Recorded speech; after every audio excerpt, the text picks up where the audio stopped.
ตัสสะภะคะวะโตอะระหะโตสัมมาสัมพุทธัสสะนะโมตัสสะภะคะวะโตอะระหะโตสัมมาสัมพุทธัสสะนะโมตัสสะภะคะวะโตอะระหะโตสัมมาสัมพุทธัสสะ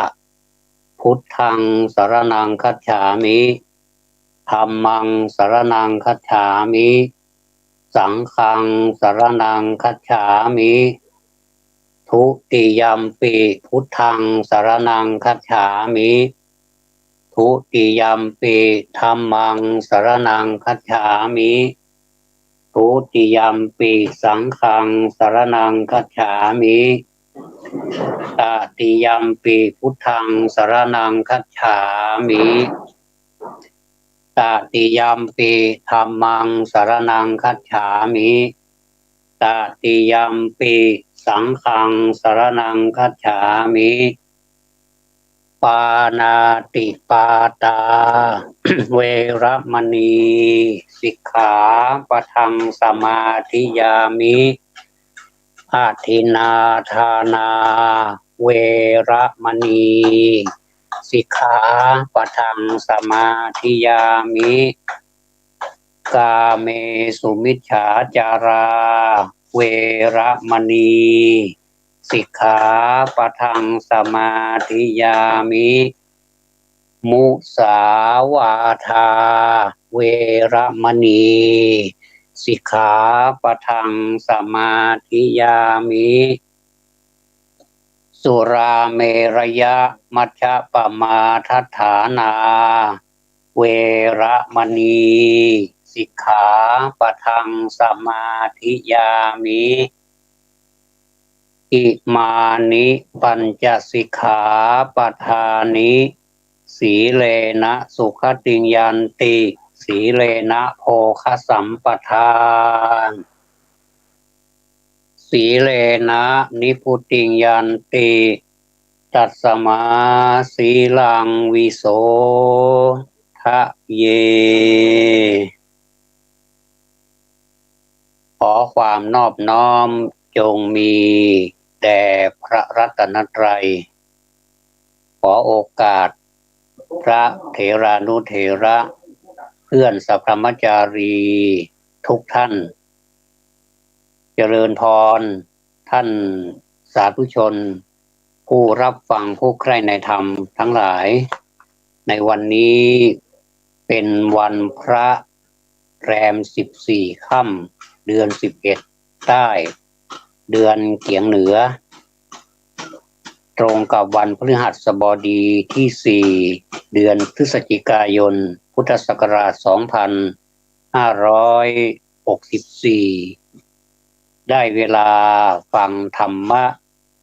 วันนี้รายการจำนันจาครั้งที่44ได้มาพบกับท่านผู้ฟังอีกครั้งหนึ่งตั้งแต่เวลานี้เป็นต้นไปจนกว่าจะถึงเวลา10 นาฬิกาวันนี้บรรยากาศของการดิ้นรนความอยู่รอดของมนุษย์ในโลกนี้ก็ดำเนินไปตามปกติเพราะว่าการที่มนุษย์เกิดมาในโลกนี้ขึ้นชื่อว่ามนุษย์และสัตว์ก็ย่อมจะดิ้นรนอยู่แล้วเป็นปกติยิ่งมีสถานการณ์ที่ผิดปกติคือมีโรคภัยร้ายแรงแบบนี้ยิ่งที่มนุษย์จะต้องเพิ่มความดิ้นรนขึ้นอีกหลายเท่าทั้งนี้ทั้งนั้นไม่ว่าใครก็ตามก็รักตัวกลัวตายกันทั้งนั้นแต่ว่าวิธีการที่เราจะให้อยู่รอดนั้นก็มีหลากหลายวันนี้จะได้นำเอาธรรมะซึ่งเป็นเรื่องของนิวรณ์นี่มี5 ประการนะนิวรณ์นี่มี5 ประการซึ่งนิวรณ์ถ้าจะแปลตามตัวของนิวรณ์และความหมายของนิวรณ์ก็หมายถึงทำเป็นเครื่องกั้นจิต ทำเป็นเครื่องกั้นจิตไว้ไม่ให้บรรลุความดีนะคือไม่ให้โอกาสเลยในการทำความดีเขาจะคอยกีดกันอยู่เสมออันนี้คือตัวของนิวรณ์นิสัยไม่ดีนะนิวรณ์เนี่ยแทนที่จะส่งเสริมความดีของเราที่ทำแต่พยายามเข้าไปกีดขวางกีดกั้นความดีซะอันนี้เป็นนิสัยของนิวรณ์ลักษณะของนิวรณ์ทั้งห้าอย่างนั้นนะวันนี้ท่านเปรียบไว้ว่าเราจะพ้นจากนิวรณ์ได้อย่างไรท่านเปรียบไว้ถ้าเดี๋ยวพูดถึงนิวรณ์ทั้งห้าข้อก่อนนะว่านิวรณ์ห้าข้อนั้นมีอะไรบ้างคือหนึ่งกามฉันทะนะกามฉันทะนี้ลักษณะของนิวรณ์กามฉันทะข้อนี้ก็คือให้หมกมุ่นอยู่แต่ในอารมณ์ที่น่าปรารถนาน่าใคร่น่าชอบใจต่อไปข้อที่สองคือพยาบาทนี้ให้คิดทำลายล้างผลาญผู้อื่นหนักเข้าไปอีกนะหนักเข้าไปอีกนะอันนี้ไม่เกี่ยวข้องกับตัวเองแล้วแต่จะล้างผลาญผู้อื่นอันนี้หนักลักษณะของข้อสามคือถีนมิทะเป็นภาษาบาลีหน่อยถีนมิทะอันนี้เป็นลักษณะให้ท้อแท้หดหู่จิตอยู่เสมอจิตใจมันจะหดหู่อยู่เสมอลักษณะข้อต่อไปก็คือข้อที่สี่ให้คิดพล่านและจับจด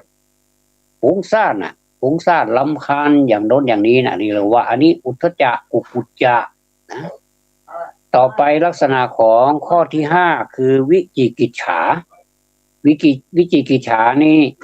ก็คือให้ลังเลไม่แน่นอนลงไปได้นะ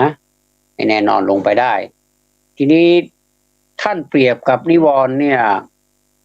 ถ้าสมมุติว่าเราจะพ้นจากนิวรณ์เนี่ยทั้งห้าข้อนี้ข้อที่หนึ่งกามฉันทะนี่หมดหนี้เลยถ้าเราหมดหนี้ละกามฉันทะนี่จะสบายไม่ต้องกังวลไม่ต้องอันนี้เขาท่านเปรียบไว้นะเปรียบดังคนที่หมดหนี้แล้วนะการที่เป็นหนี้เนี่ยเขาเรียกว่าอีนังทุกขังโลเก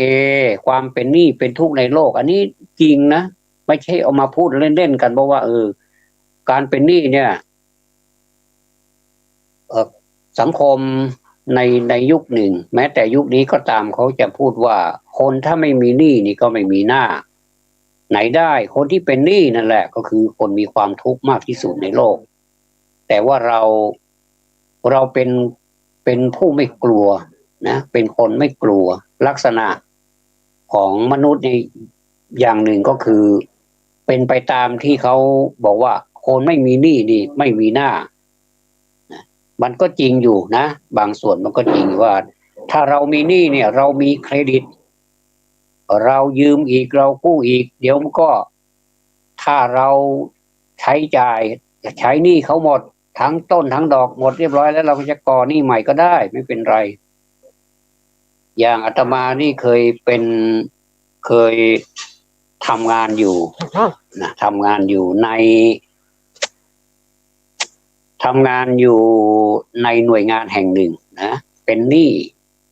ตั้งแต่เข้าไปทำงานแล้วเป็นหนี้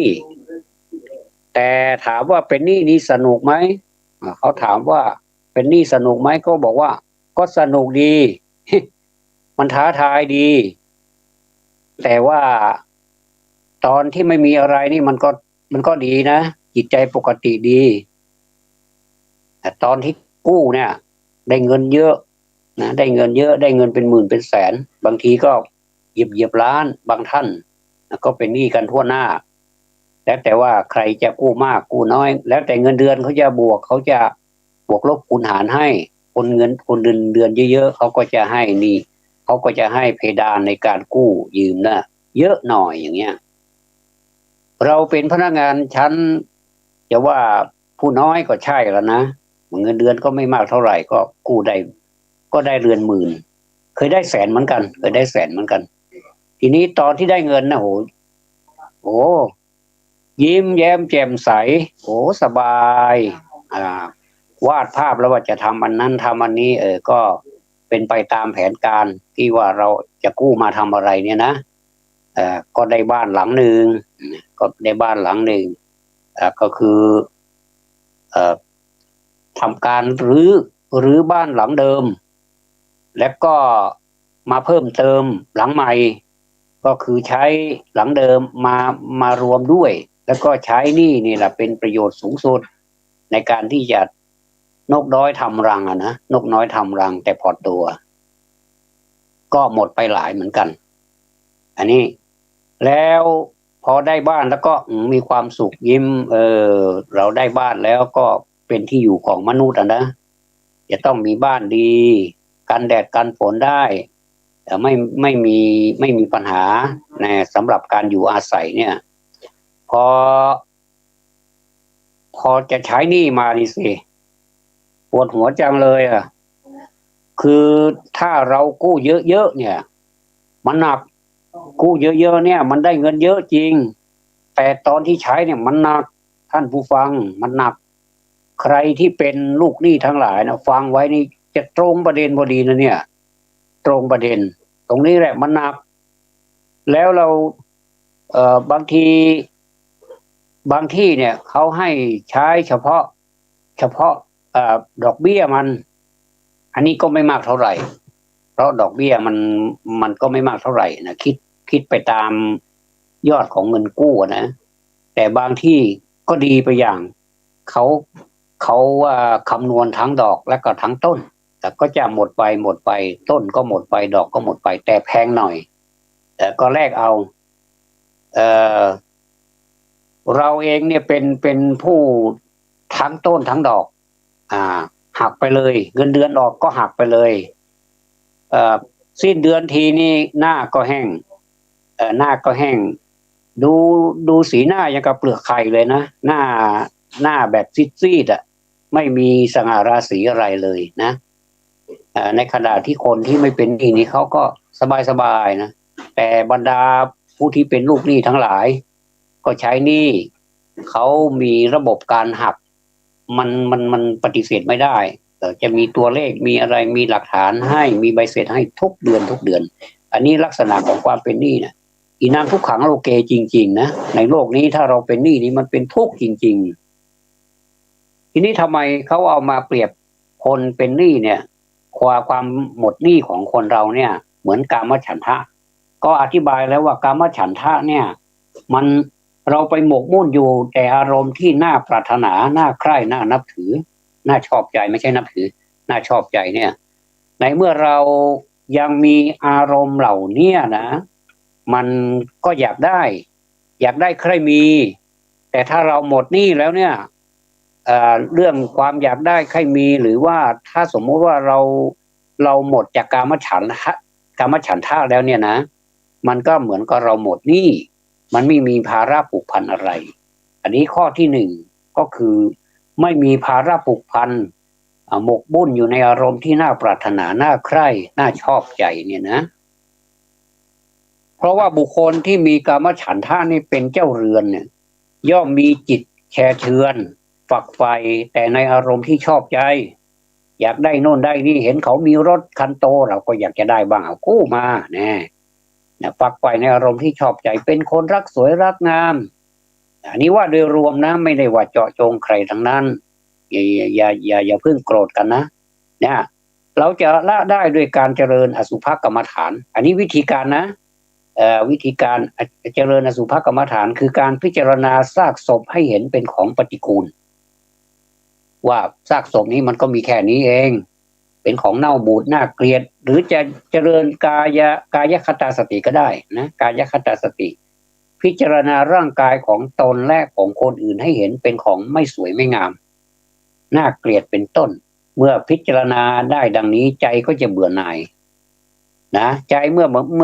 ใจเบื่อหน่ายแล้วก็เหมือนเราหมดหนี้เลยเราเบื่อหน่ายเราไม่อยากจะได้อะไรอีกแล้วก็ทำงานได้เงินจริงอยู่ก็ เป็นไปตามความเรียกว่าตามความประสงค์เป็นตามความปกติของเราอ่ะไม่ต้องไปเพิ่มความอยากอะไรแล้วนะแต่ว่าก็บำรุงสุขภาพร่างกายเนี่ยตราบเท่าที่มันยังให้เราบำรุงอยู่แต่ถ้าเมื่อไรแล้วถ้าลมหายใจมันออกจากร่างกายของเราไปจะไม่มีอะไรบำรุงแล้วก็จะคืนให้ธรรมชาติไปอย่างนี้อันนี้ข้อที่หนึ่งนะข้อที่หนึ่งหมายถึงเปรียบดังกามฉันท์นี้เป็นการเปลื้องหนี้หมดหนี้แล้วไม่มีหนี้สินแล้วเนี่ยนะต่อไปพยาบาทพยาบาทนี่ท่านเปรียบไว้ว่าหายจากโรคหายจากโรคโรคภัยไข้เจ็บอย่างเรานี่ตอนนี้เป็นโควิดเนี่ยไม่ใช่ประเทศเราประเทศเดียวมันไปทั่วโลกเลยอย่างเนี้ยเขาเรียกว่าหายจากโรคหายจากโรคนี้พยาบาทลักษณะของพยาบาทก็บอกให้รู้อยู่แล้วว่าให้คิดทำลายล้างผลาญผู้อื่นทีนี้ลักษณะของพยาบาทนะลักษณะของพยาบาทก็อธิบายไปแล้วแต่ว่าอธิบจะขอเพิ่มเติมอีกหน่อยว่าบุคคลผู้ถูกพยาบาทเป็นเจ้าเรือนเนี่ยเข้าสิงเนี่ยมักจะเป็นคนโกรธมักจะเป็นคนมักโกรธขึ้นเครียดเกลียดชังนะจะละได้ด้วยการเจริญเมตตากรุณาหรือมุทิตาคือในพรหมวิหารนั่นแหละนะเมตตากรุณาหรือมุทิตาคือหัดใจให้เป็นให้เป็นคนที่หวนระลึกถึงความดีของคนอื่นอย่าไปอิจฉาตาร้อนเห็นเขาได้ดีเห็นเขาได้ยศถาบรรดาศักดิ์ได้เงินได้ทองบางคนเห็นคนได้ทรัพย์สินเยอะๆอย่างนี้นะไม่ว่าจะมาทางไหนเนี่ยแต่ขอให้สุจริตนะไม่ใช่ทุจริตนะก็ไปอิจฉาตาร้อนเขาแช่งชักหักกระดูกเขาต่อหน้าอีกอย่างหนึ่งพอรับหลังแล้วก็เขาเรียกว่าต่อหน้าสรรเสริญรับหลังตั้งนินทาเลยอย่างเนี้ยพวกนี้เป็นมิตรปฏิรูปเนี่ยพิจารณาความดีของคนอื่นๆตลอดถึงพิจารณาคุณของพระพุทธเจ้าพระธรรมและพระสงฆ์เป็นอารมณ์ด้วยนะไม่ใช่ว่าวันนี้ทำวันพรุ่งนี้ไม่ทำหรือว่าทำขาดเกินหรือว่าอาทิตย์หนึ่งทำทีใหม่ๆก็ทำทุกวันแต่ว่านานไปอาทิตย์หนึ่งทำทีหนึ่งหรือว่าเดือนหนึ่งทำทีหนึ่งหนักเข้าไปอีกปีหนึ่งทำทีหนึ่งมันไม่ได้อารมณ์ต้องระลึกถึงพิจารณาคุณของพระรัตนตรัยเนี่ยเป็นอารมณ์ก็จะมีความอุตสาหะวิริยะประกอบความดีทั้งหลายนะอันนี้หายจากโรคก็คือหายจากพยาบาทเนี่ยนะเขาเปรียบไว้การที่เราจะหายจากพยาบาทนี่ก็เหมือนกับคนหายจากโรคสบายเนี่ยนะหายจากโรคภัยไข้เจ็บอันดับที่สามคือถีนมิทะเนี่ยท่านเปรียบไว้เหมือนกับออกจากเรือนจำท่านก็รู้อยู่ว่าเรือนจำนี้มันเป็นอย่างไรเรือนจำนี่มันไม่ใช่ที่อยู่ของคนนะก็เป็นที่อยู่ของคนแต่มันเป็นคนอีกระดับหนึ่งที่ไม่มีอิสรภาพเขาจะใช้งานเขาจะแม้แต่การอยู่ก็ไม่เหมือนกับชาวบ้านเขาอย่างนี้อันนี้เราพูดไม่ได้ซ้ำเติมคนที่ถูกจองจำนะมันเป็นอย่างนั้นจริงๆการออกจากเรือนจำเนี่ยถ้าคติทางโลกนี้ก็ว่าเรือนจำที่เป็นคุกเป็นตารางเนี่ยแต่ว่าถ้าเป็นคติทางธรรมเนี่ยพระพุทธเจ้าสอนว่าเรือนจำนี่ก็คือกิเลสตัณหาทั้งหลายแหล่นั่นแหละที่มันมากักขังตัวเราเองนี่ไว้เนี่ยนะเรือนจำอันดับแรกคนที่ยังไม่มีแฟนก็อยากมีแฟนไม่ว่าจะเป็นสุภาพสตรีไม่ว่าจะเป็นสุภาพบุรุษก็เป็นธรรมดาธรรมชาติเขาเรียกว่าถ้าจีบกันแล้วก็ไปแต่งงานกันเนี่ยแค่จีบนี่ก็เป็นเรือนจำแล้วจะต้องคิดถึงจะต้องเรียกว่าอะไรจะต้องพะวงอยู่ตลอดเวลาว่าคนที่เรารักนะคนที่เราชอบนะเขาจะอยู่ยังไงเขากำลังจะกินยังไงจะอยู่ยังไงเขามีความสุขดีไหมไม่สบายหรือเปล่านี่จะให้ความคิดถึงอยู่ตลอดเวลาไม่ว่าจะเป็นสุภาพบุรุษสุภาพสตรีก็ตามเถอะพอได้แต่งงานกันแล้วเนี่ยพอสองคนนี้ก็ยังพอว่าพอมีบุคคลที่สามออกมาอีกทีนี้แหละทายาทไม่ว่าจะเป็น เอ่อไม่ว่าจะเป็นทารกเพศชายทารกเพศหญิงก็ตามนี้เริ่มมีจองจำเข้ามาอีกหน่อละอยู่กันสองหน่อนี้ก็จองจำขั้นหนึ่งแล้วพอมาเกิดขึ้นมาอีกหน่อหนึ่งนะพูดกับอย่างหน่อไม้เลยนะอีกอีกชีวิตหนึ่งเนี่ยก็มีเครื่องจองจำเข้ามานะมัดข้อมือข้อเท้ามัดคอไม่ให้เดินทางไปไหนไม่ให้สะดวกไม่เป็นอิสระ เพราะฉะนั้นบางท่านนี่เขาก็เลยยึดถือว่าชาตินี้ไม่มีแฟนชาตินี้มีแต่คนรักแต่ไม่มีแฟนมีคนรักคนก็รักเทวดาก็รักก็หมายความว่าเป็นคนดีไปไหนมาไหนอย่างอิสระอันนี้ก็ดีไปอย่างนะแต่มันก็ดีคนละอย่างในในคนละแง่ในคนละแง่มุมกันในเมื่อเราถูกจองจำอย่างนี้แล้วเนี่ยมันการที่จะออกไปไหนเนี่ยมันได้ถ้าใจเด็ดขาดพอแต่ถ้าใจไม่เด็ดขาดพอเนี่ยมันเป็นถีนมิทะนะถีนมิทะเนี่ยคือบุคคลที่ถูกถีนมิทะครอบงำเนี่ยมักย่อท้อต่อกิจการมีปกติเกียจคร้านง่วงเหงาหานอนง่วงเหงาหาวนอนนะและก็อยู่เสมอด้วยนะและจะละได้ด้วยการเจริญอนุสติกรรมฐานอันนี้ต้องลึกหน่อยนะต้องลึกหน่อยท่านค่อยๆฟังไปอนุสติกรรมฐานอันนี้ไม่อธิบายนะแล้วก็ไปพิจารณาไปศึกษาต่อยอดเอาก็แล้วกันเป็นสิ่งที่มีประโยชน์เจริญอนุสติกรรมฐานพิจารณาความดีของตนและคนอื่นๆที่เขาก็ทำเราก็ทำพยายามอย่าไปนึกถึงความผิดของคนอื่นพยายามนึกถึงความดีของเขาตลอดถึงพิจารณาคุณของพระพุทธเจ้าพระธรรมและพระสงฆ์เป็นอารมณ์อันนี้ก็ดีนะอันนี้ก็ดีเหมือนเมื่อกี้นี้วันนี้ต่อไปอุทธัจจะกุกุจจะอุทธัจจะกุกุจจะเปรียบไปเหมือนกับพ้นจากการเป็นทาสการเป็นทาสนี่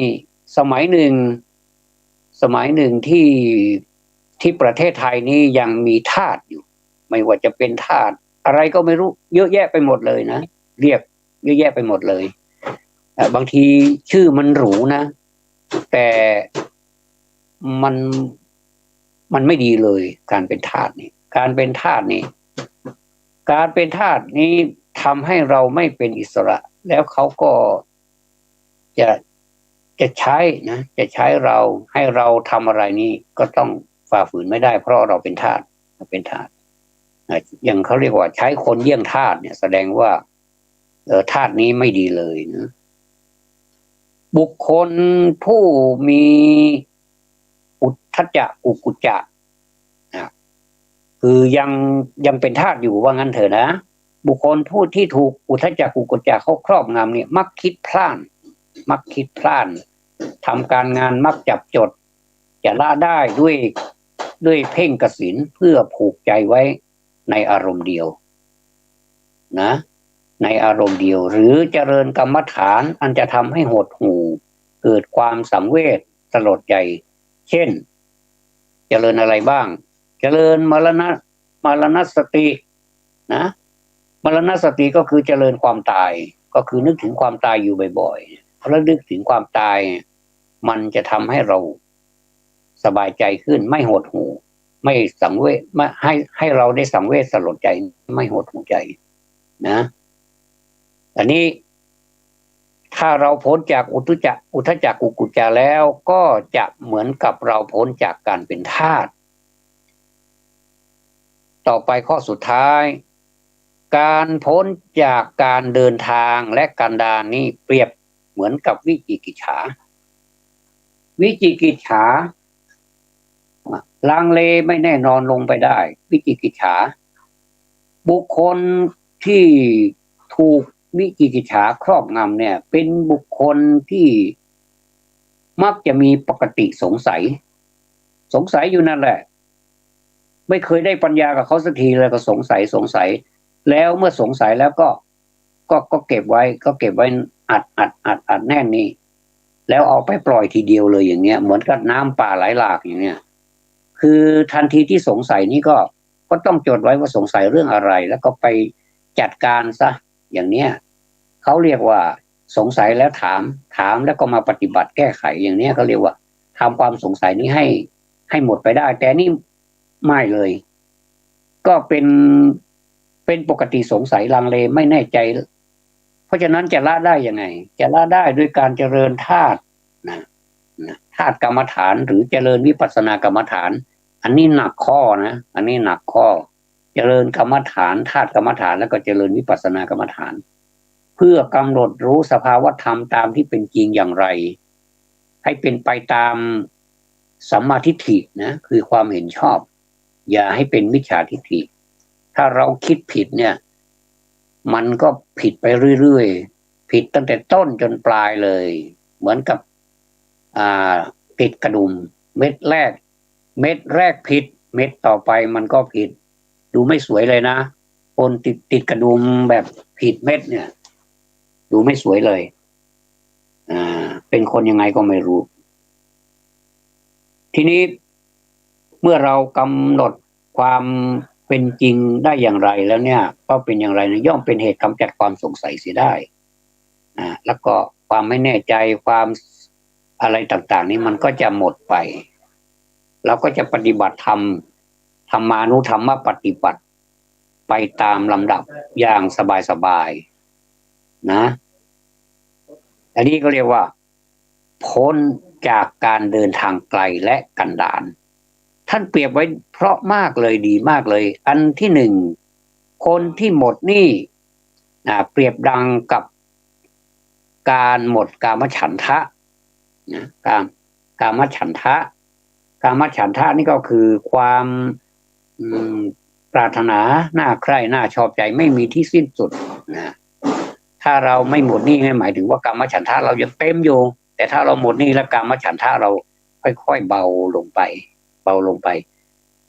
ทีนี้ข้อที่สองหายจากโรคพยาบาทก็คือคิดทำลายล้างผลาญผู้อื่นก็คือถ้าเราหายจากนี้ไปก็คือหายจากโรคหายจากพยาบาทอันที่สามคือออกจากเรือนจำก็เทียบกับถีนมิทะให้ท้อแท้หดหู่จิตอยู่เสมออันนี้เราก็จะหายแล้วอันที่สี่พ้นจากการเป็นทาสนี่ก็คืออุทจักกุกุจักไม่คิดพลาดและกระจับจดอีกต่อไปแล้วที่ห้าสุดท้ายก็คือพ้นจากการเดินทางไกลและกันดารเทียบกับการพ้นการขจัดวิจิกิจฉาคือความลังเลไม่แน่นอนลงไปได้นะทีนี้เหตุมันก็มีอย่างที่ว่าก็เหตุมีสารพัดเลยที่กล่าวมานั้นก็เป็นเหตุนี้เราจะเพิ่มเติมอีกว่าเหตุที่เกิดนิวรณ์ทั้งห้านิวรณ์ทั้งห้าอย่างเนี่ยมันมีอะไรเนี่ยกามฉันทะนี่เกิดจากสุภนิมิตนะกามฉันทะนี่เกิดจากสุภนิมิตกำหนดหมายว่าสวยว่างามอย่างเนี้ยเรียกว่าสุภนิมิต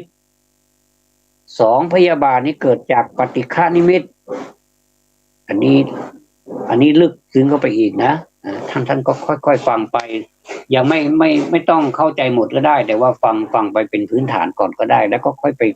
ไปค้นหาแล้วก็ไปเพิ่มเติมยอดเอาทีหลังนะสนุกถ้าเราเพิ่มเติมด้วยตนเองแล้วก็อาศัยหนังสือหนังหาตำรับตำราแล้วก็มือถือ Google อะไรต่างๆนี่เยอะแยะไปหมดเลยเนี่ยพยาบาทเกิดจากปฏิฆานิมิตกำหนดหมายเรื่องคับแค้นใจสามถีนมิทะเกิดจากอรติหรือว่าอรดีนะความไม่ยินดีความเกียจคร้านความท้อใจความเมาในอาหารนี่กินมากก็ไม่ได้นะมีอาการเมาเหมือนกันนะกินอาหารเยอะๆนี่เหมือนเขาบอกว่าเหมือนกับคนดื่มสุราเลยกินเข้าไปแล้วก็เดี๋ยวก็เมาแต่ว่าถ้ากินอาหารพอดีนี่ไม่เมาสุราก็เขาบอกว่าเมาอีกอย่างหนึ่งแต่เมาอาหารนี่เมาอีกอย่างหนึ่งเมาอาหารนี่มันหนักท้อง แต่หนังตามันหย่อนหนังท้องตึงหนังตามันหย่อนท่านจึงได้สอนเอาไว้ว่าโภชเนมัตตัญญุตาไงรู้จักบริโภคอาหารให้พอดีไม่มากไม่น้อยให้บำรุงสุขภาพร่างกายของเราให้อยู่ได้กินข้าวแล้วก็ให้กินน้ำได้ด้วยไม่ใช่ว่ากินข้าวแล้วกินน้ำไม่ได้อย่างเนี้ยมันก็มากไปหน่อยนะก็ทำให้เมาอาหารนี่หมายถึงอาการของความง่วงเหงาหาวนอนพวกนี้นะเรียกว่าเมาอาหารไม่เหมือนกับเมาสุรานะข้อสี่อุทธัจจกุกุจจาเนี่ยเกิดจากเจตโสอวูปัสสมะคือแปลว่าความไม่เข้าไปสงบแห่งใจอวูปัสสมะก็คือความไม่เข้าไปสงบแห่งใจเจตโสอวูปัสสมะแล้วข้อห้าข้อสุดท้ายเกิดจากอโยนะอโยนิโสมนสิการะก็คือถ้าเราโยนิโสมนสิการะนี่มันก็ดีแต่ถ้าเป็นอโยนิโสมนสิการะเมื่อไหร่แล้วมันจะเป็นตรงกันข้ามก็คือแทนที่มันจะดีมันกลับไม่ดีนะก็คือหมายความว่าการพิจารณาโดยอุบายอันไม่แยบคายโดยอุบายอันไม่แยบคายทีนี้อยากจะย้ำอีกว่ามีธรรมข้อไหนที่จะทำศึกกับนิวรณ์นะเอาแยกให้มันชัดลงไปเลยว่ามีธรรมข้อไหนบ้างที่จะทำศึกกับนิวรณ์แยกออกมาเป็นข้อหนึ่งเลยถ้าข้อหนึ่งเกิดต้องทำข้อนี้เข้าไปทำศึกแล้วจะชนะเนี่ยนะแต่ก็ต้องใช้กำลังคือพละกำลังความพร้อมต่างๆนะให้หนักแน่นเข้าไว้และถึงจะทำศึกเหมือนกับขุนศึกผู้เกรียงไกรอย่างเนี้ยที่เข้าไปทำศึกเนี่ยรบทีไรก็ชนะทุกทีอย่างเนี้ยนี่ก็เรียกว่าต้องมีสุขภาพกายสุขภาพใจที่แข็งแกร่งธรรมที่เป็นข้าศึกหรือว่าเป็นคู่อริของนิวรณ์ห้านะข้อหนึ่งกามฉันทะนี่จะต้องใช้อสุภกรรมฐานและกายคตาสติข้อสองพยาบาทนี้จะใช้อะไรต้องใช้เมตตากรุณามุทิตาเข้าไปทำศึกกับพยาบาทนะอันข้อสามถีนมิทะนะถีนมิทะนี่จะต้องใช้อนุสติกรรมฐานมีพุทธานุสติเป็นต้นเข้าไปทำศึกกับถีนมิทะข้อสี่อุทธัจจกุกุจจะอันนี้อุทธัจจกุกุจจะนี่จะต้องใช้กสิณนะกสิณการพิจารณาเป็นสีมีสารพัดเลยท่านไปศึกษาดูว่ากสิณนี้ทำยังไงบ้างบางทีก็เพ่งสีเหลืองสีแดงบางทีก็เพ่งน้ำบางทีก็เพ่งไฟก็แล้วแต่นะแล้วแต่สะดวกนอกจากกสิณการเพ่งแล้วก็ต้องมีมรณสติด้วยก็คือนึกถึงความตายอันนี้ไปทำศึกกับอุทธัจจกุกุจจะนะอุทธัจจกุกุจจะนะแล้วก็ข้อที่ห้าข้อสุดท้ายอันนี้เป็นวิจิกิจฉาลังเลอยู่นั่นแหละไม่แน่ใจอยู่นั่นแหละนี่เรียกว่าธาตุกรรมฐานและวิปัสสนากรรมฐานก็คือธาตุกรรมฐานและวิปัสสนากรรมฐานเนี่ยเข้าไปทำศึกกับข้อที่ห้านี้นะข้อที่ห้านี้1 2 3 4 5ถ้าสมมุติว่ามันเกิดเยอะล่ะก็ต้องใช้ไปตามนี้ใช้ให้ถูกด้วยนะเหมือนกับใช้ยาให้ถูกตามฉลากที่เขาระบุอย่าไปกินยาเยอะไป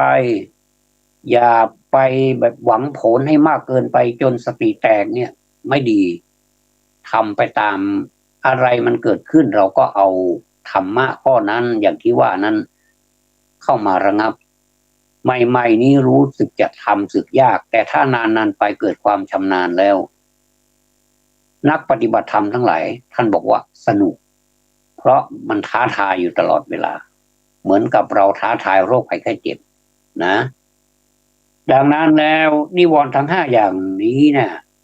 อย่างใดอย่างหนึ่งเกิดขึ้นย่อมห้ามหรือว่ากันสมาธิและปัญญาไม่ให้เกิดขึ้น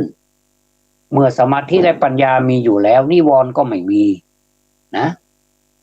สมาธิกับปัญญานี่เกิดขึ้นแล้วนี่อย่างเต็มบริบูรณ์เนี่ยนิวรณ์ก็ไม่มีเหมือนแสงสว่างมีแล้วความมืดก็จะหายไป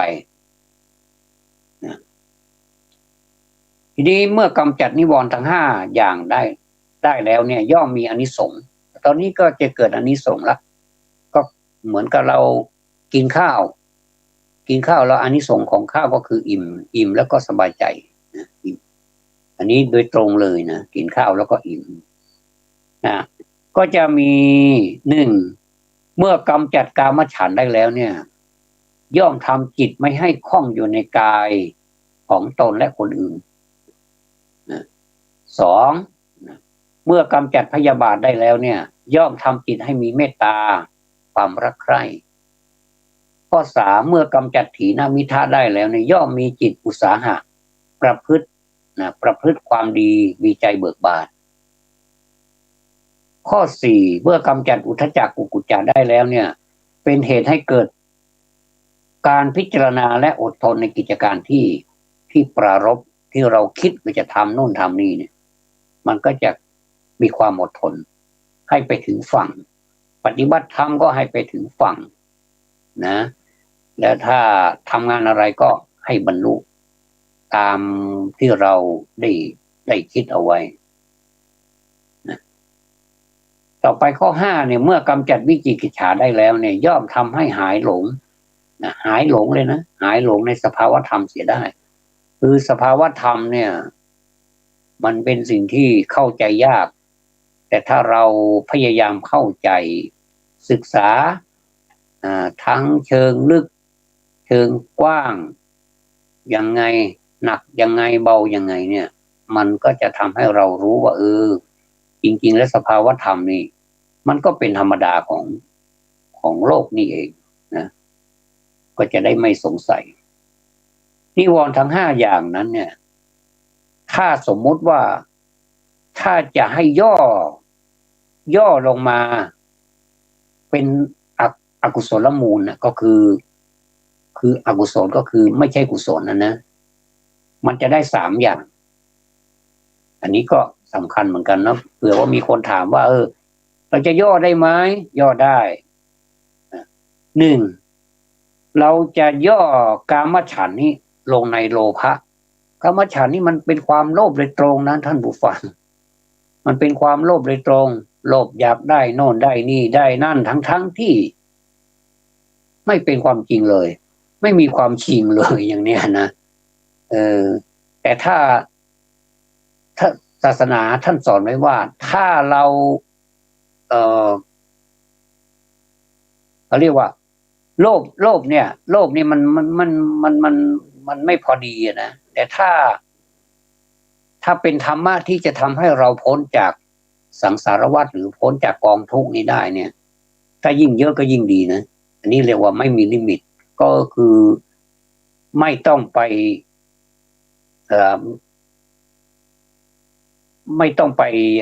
กั้นคือมีเท่าไหร่ก็ยิ่งดีว่างั้นเถอะนะเท่าไหร่ไม่อั้นว่างั้นเถอะแต่ถ้าเป็นอกุศลต้องอั้นไว้ถ้าเป็นความโลภในทางอกุศลนี้ต้องอั้นไว้นี่ต่อไปอันที่สองท่านจะโยนพยาบาทนี่ลงในโทสะก็พยาบาทก็ได้ยินชื่อมันก็หนาวนะคำว่าพยาบาทเนี่ยมันยิ่งกว่าโทสะอีกนะแต่ถ้าท่านจะโยนลงเนี่ยมันเป็นโทสะคือความโกรธความพยาบาทก็มีความหมายเหมือนกันคนเราจะเกิดพยาบาทนี่มันก็ต้องเกิดความโทสะคือไม่พอใจก่อนแล้วก็เกิดอารมณ์แสดงออกมาทางตาทางใบหน้าปฏิกิริยาทางกายภาพนี่ออกมาหมดเลยมีอาวุธก็จับขึ้นมาประหัตประหารเข็นฆ่ากันถึงแม้ว่าจะ เกิดในชนชาติเดียวกันก็ตามไม่รักละเหมือนกับศัตรูเลยว่างั้นเถอะเหมือนกับไม่ได้อยู่ประเทศเดียวกันแล้วเนี่ยเหมือนกับไม่ใช่พี่น้องเดียวกันเนี่ยถ้าคิดไปก็เสียใจเหมือนกันนะที่คนเรานี่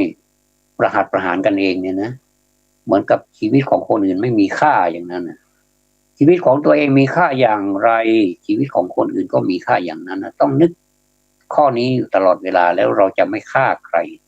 แล้วเราจะไม่เบียดเบียนใครแม้แต่ทางกายทางวาจาแม้แต่ใจคิดเราก็ไม่คิด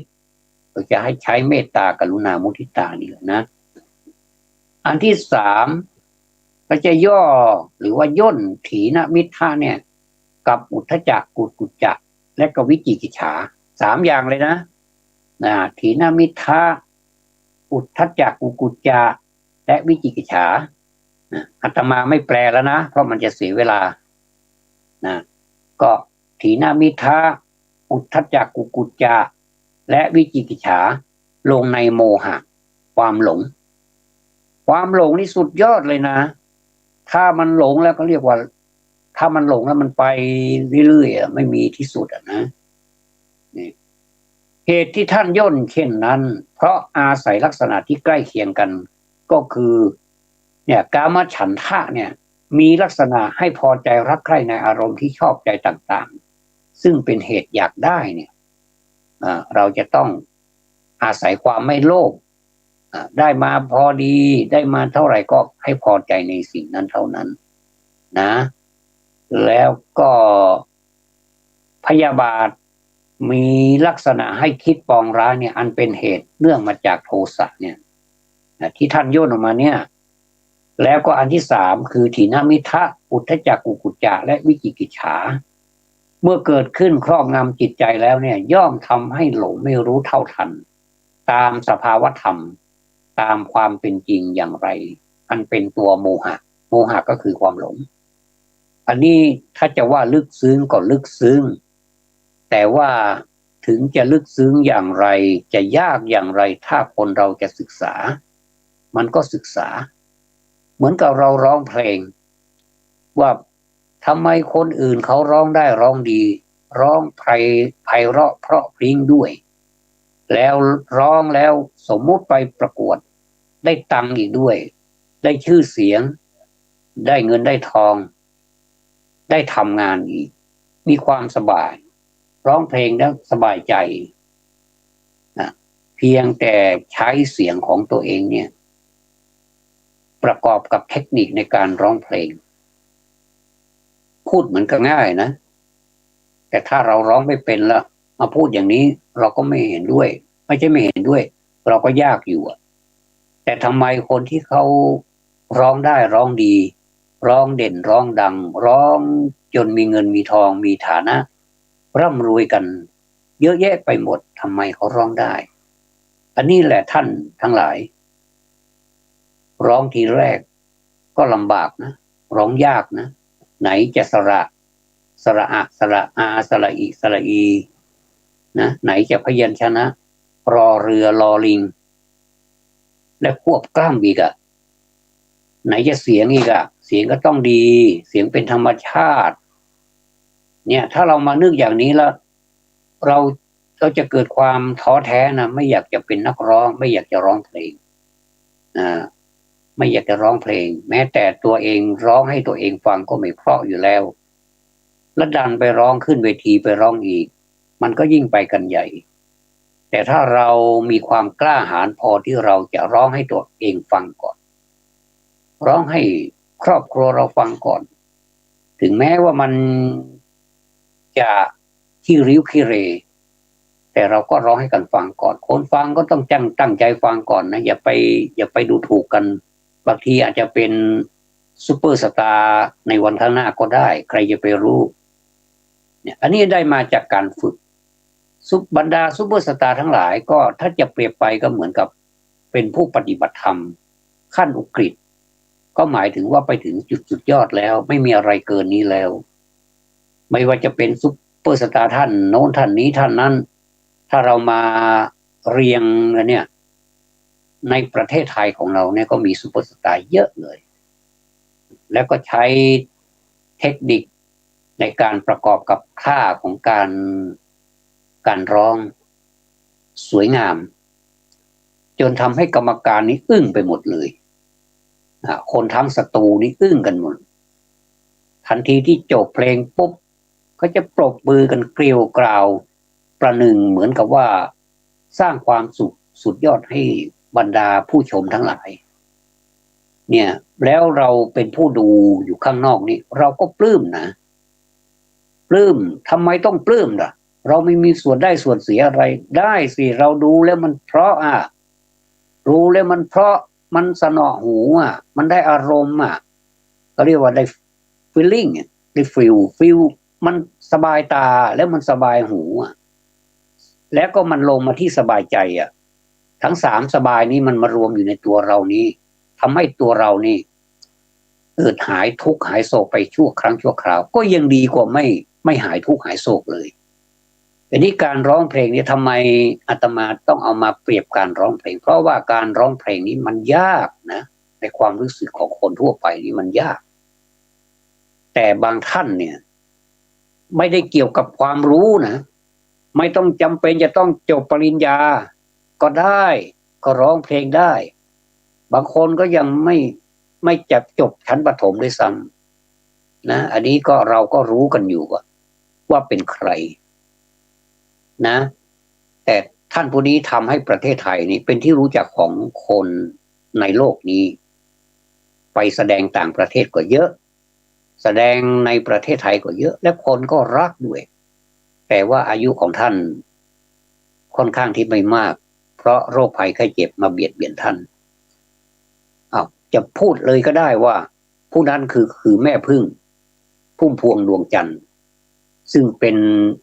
ดวงจันทร์ในดวงใจของคนทุกคนที่ฟังเพลงของแม่พึ่งแล้วจะเกิดอารมณ์เราไม่นึกไม่คาดฝันเลยว่าชีวิตของเด็กสาวคนหนึ่งที่เติบโตมาจากเด็กสาวไร่อ้อยทำสวนแล้วก็เช่าเขาอยู่ด้วยตามประวัติที่ดูมานะเนี่ยพ่อแม่ก็ยากจนแล้วก็มีพี่น้องหลายคนด้วยแม่พึ่งนี้เป็นคนที่มีความไม่ใช่มักใหญ่ไฟสูงก็คือเป็นคนที่มีจิตที่จะทะยานไปข้างหน้าไม่รู้ละว่าจะเป็นยังไงอาศัยซุ้มเสียงและอาศัยความพยายามเหล่านี้เลยความรู้ไม่ต้องไม่เกี่ยวแล้วแต่ว่าจะร้องให้คนฟังอย่างนี้นะในที่สุดคุณพ่อไวยพจน์เพชรสุพรรณนี่ก็รับมาเป็นบุตรบุญธรรมในที่สุดชื่อของแม่พึ่งนี่กลายเป็นซุปเปอร์สตาร์ดังไปทั่วประเทศและก็ทั้งโลกด้วย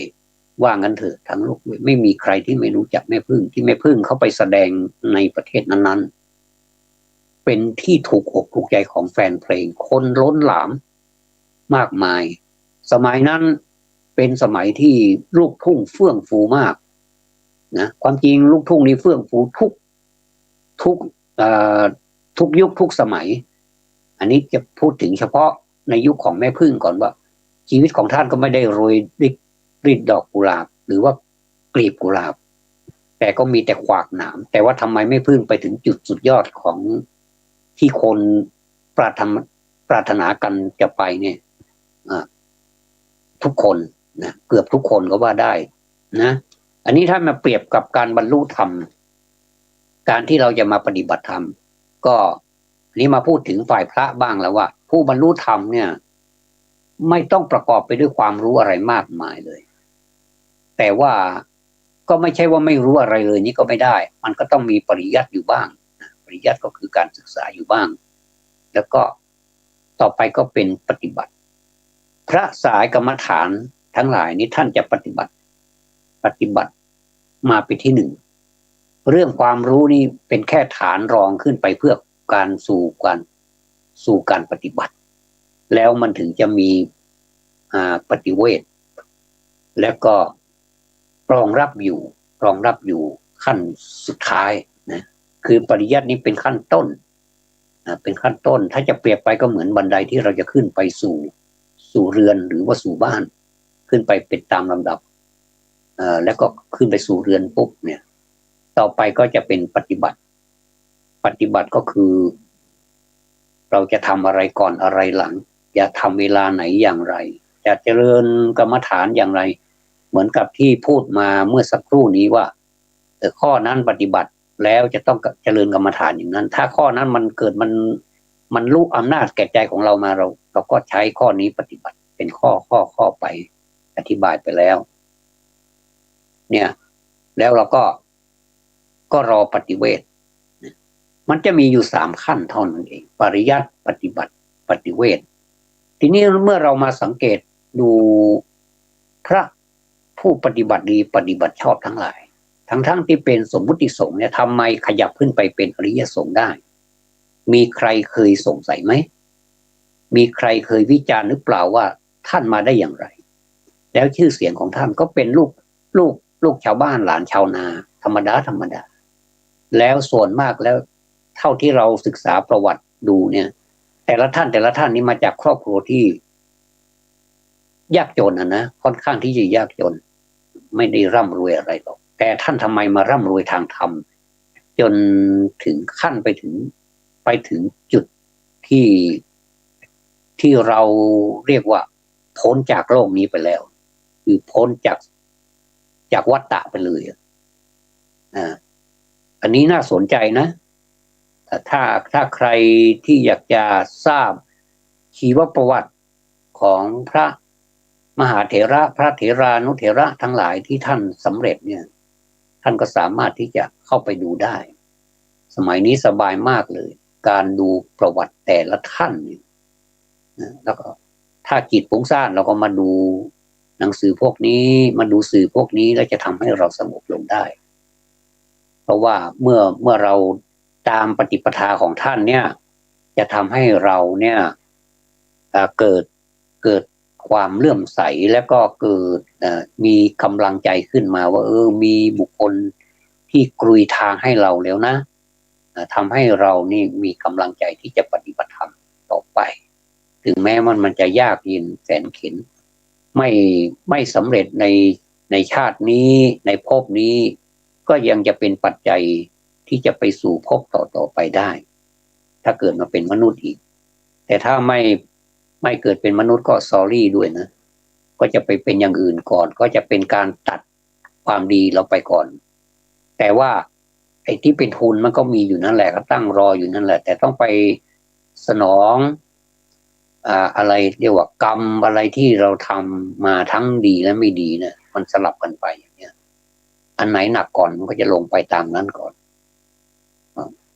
ทุกคนเรามีสิทธิ์นั้นไม่ว่าจะไปสู่ทุกขติหรือว่าสุขติก็มีสิทธิ์พอๆกันแม้แต่ไปสู่นิพพานก็ยังมีสิทธิ์พอๆกันเพราะมนุษย์นี่มีสิทธิ์เท่ากันนับตั้งแต่ศูนย์มาเลยนับ1ไปเลย0 1 2 3บ้ากันไปเลยแล้วท่านที่สำเร็จมาเนี่ยเราเคยสงสัยบ้างไหมว่าท่านบำเพ็ญมากี่ภพกี่ชาติจนถึงมาถึงแบบสุขงอมเต็มทีแล้วก็ไม่กลับมาเกิดอีกแล้วอย่างเนี้ยอันนี้ก็แถมให้นะพูดถึงการพ้นจากนิวรณ์5นี่เปรียบดังหมดนี่ก็เปรียบดังกามฉันท์นะกามฉันทะหายจากโรคนี่ก็เปรียบดังพยาบาทออกจากเรือนจำก็เปรียบดังถีนมิทะพ้นจากการเป็นทาสก็เปรียบดังอุทธัจจะกุกุจจะพ้นจากการเดินทางไกลและกันดารทางกันดารนี่ก็รู้อยู่นะว่ามันลำบากแค่ไหนก็วิจิกิจฉาวันนี้มีทั้งภาษาไทยทั้งภาษาบาลีก็อย่าเพิ่งไปรำคาญเพราะว่าถ้าเรารำคาญเราไม่มีวิริยะอุตสาหะอะไรเนี่ยแล้วก็พยายามไปแปลว่ากามฉันท์แปลว่าอะไรพยาบาทแปลว่าอะไรต้องแปลให้ได้ก่อนนะถีนมิทะมันคืออะไรอุทธัจจะกุกุจจะมันหมายความว่าอย่างไรและวิจิกิจฉามันคืออะไรเนี่ยแล้วเราก็จะได้เขาเรียกว่าอันนี้เป็นขั้นปริยัติก็คือขั้นไต่บันไดขึ้นไปสู่บ้านนะเป็นปริยัติก่อนเมื่อเรารู้ความหมายแล้วเราก็สามารถที่จะเอามาเปรียบเทียบมาประยุกต์ใช้กับชีวิตของเราว่าอกุศลข้อไหนที่มันเกิดกับเราจะเอาธรรมะซึ่งเป็นฝ่ายกุศลเนี่ยฝ่ายขาวเนี่ยเข้าไปทำศึกกับมัน มันจะชนะหรือมันจะแพ้ อันนี้ไม่ใช่ประเด็นแต่ว่าให้ทำสุดๆให้เราทำสุดๆอย่าไปทำครึ่งๆกลางๆชาวพุทธของเราอะเท่าที่ดูมาเนี่ยเรามักจะทำครึ่งๆกลางๆไม่ไปสุดนะไม่ไปสุดแม้แต่ตัวผู้พูดเองก็ไปไม่สุดก็จะพยายามไปให้สุดนะสุดขอบฟ้าเขาเขียวนะอย่าปล่อยอย่าวางเพราะว่าเราไหนๆเราก็เดินทางมาสายนี้แล้วเราเป็นชาวพุทธนี่นะเราก็ให้เป็นอยู่อย่างชาวพุทธก็คือพุทธะแปลว่าผู้รู้ผู้ตื่นผู้เบิกบานธรรมะข้อไหนก็ศึกษาได้ทั้งนั้นไม่ว่าใครจะลบไม่ว่าใครจะบวกไม่ว่าใครจะพูดในแง่ไหนเราก็เอามาพิจารณาดูใช้โยนิโสมนสิการเอามาผ่าดูเอามาชำแรกดูว่ามันเป็นยังไงวันนี้รายการจำนันจะดำเนินรายการในวันนี้ถ้าไม่มีสถานีวิทยุแห่งนี้ก็จะดำเนินการไม่ได้เพราะฉะนั้นต้องขอกราบขอบพระคุณท่านพระครูสมุวิศวัตรวรจิตโจท่านผู้อำนวยการสถานีวิทยุแห่งนี้เป็นอย่างสูงยิ่งนะครับขอนำรายการนี้จากลาท่านผู้ฟังไปก่อนเดี๋ยวรอบกลางคืนเรายังจะมีอีกรอบหนึ่งตั้งแต่3 ทุ่มไปถึง4 ทุ่มขอความสุขความสวัสดีจงมีแต่ท่านผู้ฟังทุกท่านเจริญพร